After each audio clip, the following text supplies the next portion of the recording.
Assalamualaikum. Nggak apa-apa.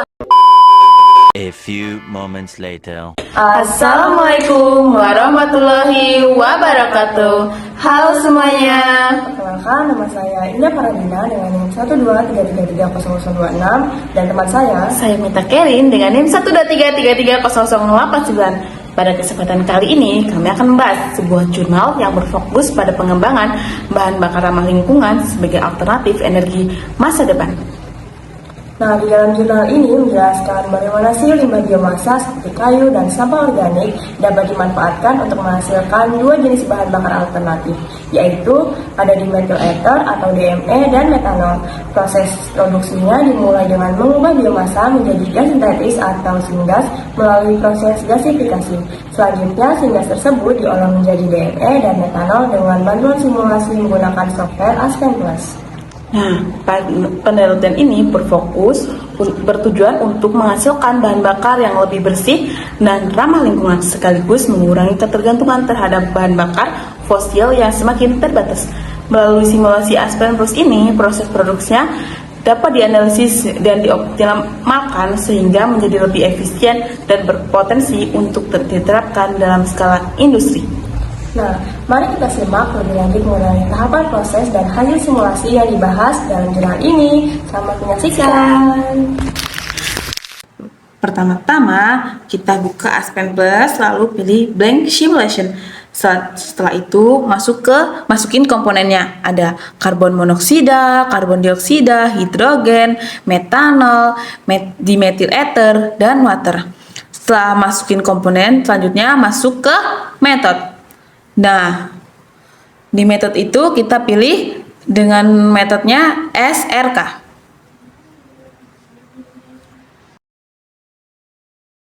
Oke, untuk tahapan selanjutnya itu kita masuk ke simulasi, di mana flowsheetnya itu terdiri dari unit kompresor, kemudian ada heat exchanger, heater pertama sebagai pemanas, kemudian reaktor DME-nya yaitu block air plug, dan heat exchanger yang kedua itu sebagai pendingin atau cooler. Kemudian dihubungkan streamnya, di mana ada input, kemudian stream selanjutnya ada S1, stream selanjutnya ada in air, kemudian stream selanjutnya ada out air, dan outputnya berupa produk.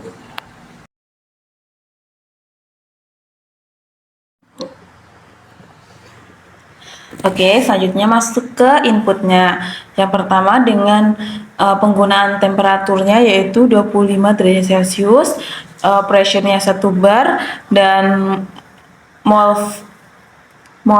total flow mol-nya yaitu 4,33 kmol per hour.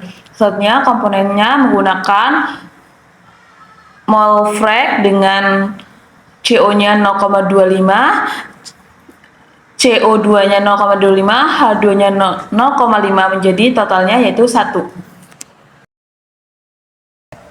Oke, tahapan yang selanjutnya itu kita mengisi dari specification kompresornya, di mana tipenya itu isentropic dengan discharge pressure-nya itu ada di 50 bar.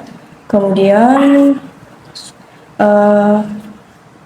efisiensi isentropiknya 0,72. Kemudian selanjutnya kita isi input dari heater atau heat exchanger yang pertama yang sebagai pemanas, di mana temperaturnya itu 280 derajat Celcius dan pressure-nya ada di 50 bar. Dan phase-nya itu vapor liquid.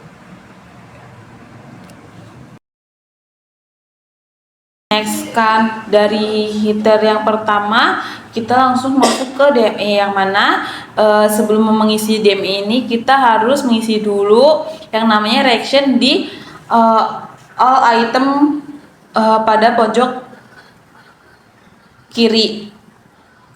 Yang pertama kita harus membuat R1. Oke, R1 itu yaitu di stoikiometrinya, yaitu komponennya ada komponen reaktornya yaitu ada CO dengan koefisiensi -1 dan eksponennya 1. Kenapa min? Karena eh, inputnya harus min, dan yang kedua ada H2 dengan koefisiennya min 2 dan eksponennya 2. Lalu ada produknya yaitu CH3OH, koefisiennya 1 dan komponennya 1. Selanjutnya masuk ke kinetik. Kinetiknya dengan K 18, 28 dan E-nya yaitu 43723 kol per mol dengan basisnya molarity. Reaktin pasnya yaitu vapor dan rate basisnya yaitu cat. Selanjutnya R2-nya yaitu sama juga seperti R1-nya yaitu dengan CO2-nya min 1, H2-nya min 3, eksponennya CO2 1 dan H2-nya 3, produknya CH3OH, koefisiennya 1 dan eksponennya 0, H2O-nya 1 dan eksponennya 0. Sama dengan kinetiknya dengan berisikan yaitu reaktin phase-nya vapor dan rate basisnya yaitu cat. Setelah itu dengan mengisi K-nya yaitu 41,95 dan E-nya 72,30 kol per mol dengan basisnya molarity. Selanjutnya masuk ke R3 dengan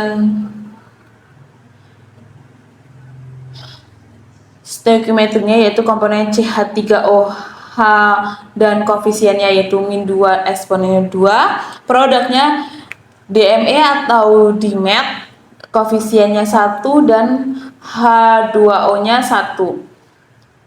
Dengan dan kinetiknya yaitu sama seperti R1 dan R2 yaitu reaktin phase-nya vapor dan rate basisnya cat. Dengan K-nya yaitu 193,9 dan E-nya 59,71 kol per mol dan basisnya molarity. Selanjutnya yaitu masuk ke DME setelah mengisi si reactionnya, di mana reaktor type-nya yaitu reaktor with specific temperature dengan constant at specific reaktor temperaturnya yaitu 220 derajat Celcius. Selanjutnya setelah mengisi specification lanjut ke configuration, di mana mengisi length-nya yaitu 10 meter dan diameternya 0,1 dengan vapor phase-nya yaitu vapor only. Setelah itu masuk ke reaction yang dimana sudah kita buat sebelum pembuatan DME ini, dimana R1, R2 dan R3 itu berada di available reaction set lalu dipindahkan ke selected reaction set, dimana R1, R2, R3 masuk ke sini semua. Selanjutnya masuk ke katalis, dimana kita centang katalis pression in reactor dengan specification katalis loadingnya yaitu 4000 kilo dan bed voidage-nya yaitu 0,5. Kemudian ada pun tahapan yang selanjutnya yaitu dimana kita mengisi input dari heat exchanger yang kedua yang berfungsi sebagai pendingin, dimana dia temperaturnya itu ada di suhu 40 derajat Celcius, kemudian pressure-nya ada di 50 bar. Nah kemudian kalau sudah diisi kemudian di run. Oke, kemudian untuk tahapan yang selanjutnya atau bisa dibilang tahapan akhir yaitu kita uji analisis sensitivitasnya. Dimana di sini itu buka yang model analysis tools, kemudian buka sensitivity, dimana klik new terus buatkan namanya menjadi S1. Kemudian untuk S1-nya di sini ada vary, divide, dan tabulate, dimana vary-nya itu variabelnya diisi 1 untuk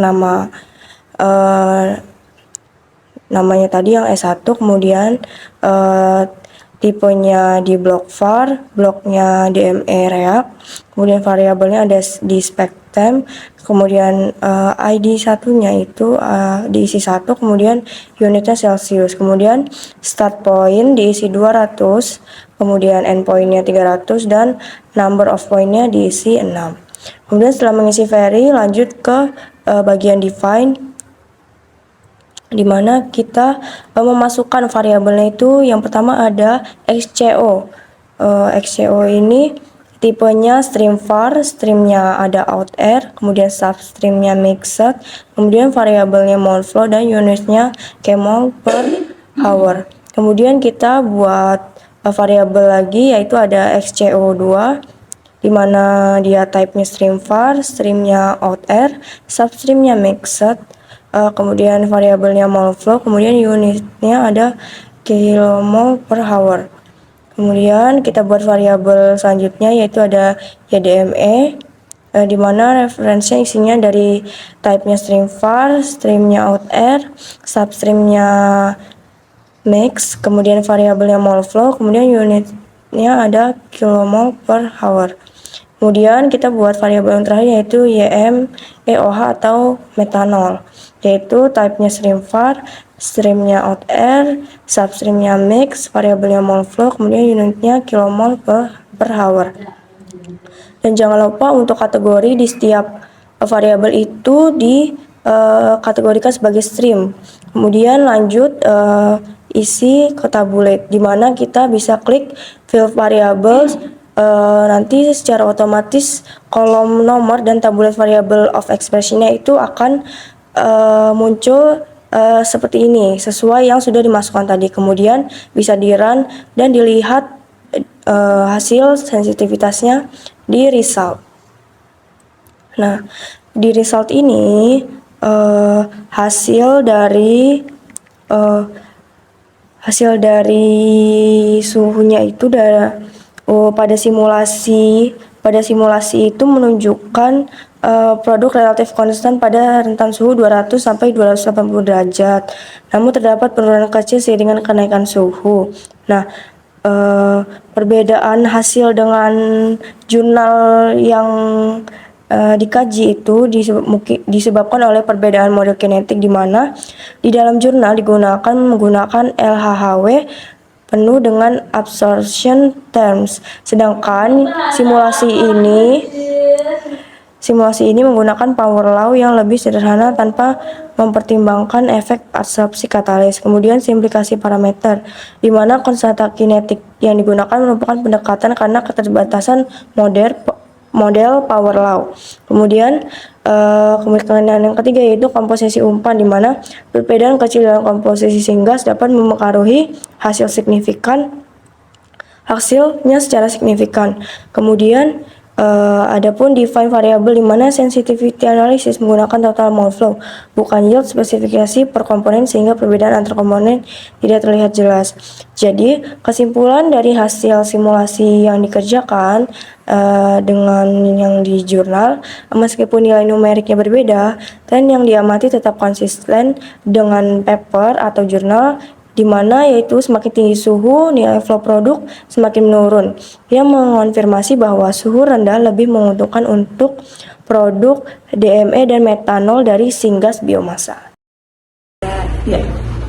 Demikian penjelasan kami mengenai simulasi produksi DME dan metanol dari biomasa menggunakan Aspen Plus.